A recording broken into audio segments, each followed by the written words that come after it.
Serikali kwa nyakati tofauti imefanya jitihada mbalimbali katika kuhakikisha sekta ya nyumba inakuwa na kuwezesha upatikanaji wa nyumba za biashara na makazi bora kwa wananchi kwa kupata mikopo yenye masharti nafuu kutoka kwa benki na taasisi za fedha.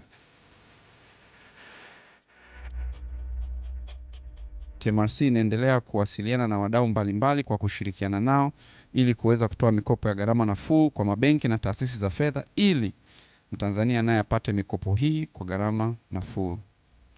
Kwa maneno haya,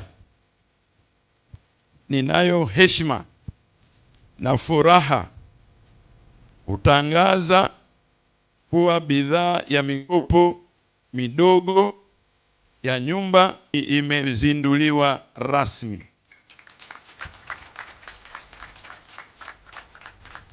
Ni matumaini yangu kuwa huduma hii itatumika vyema kwa manufaa ya wananchi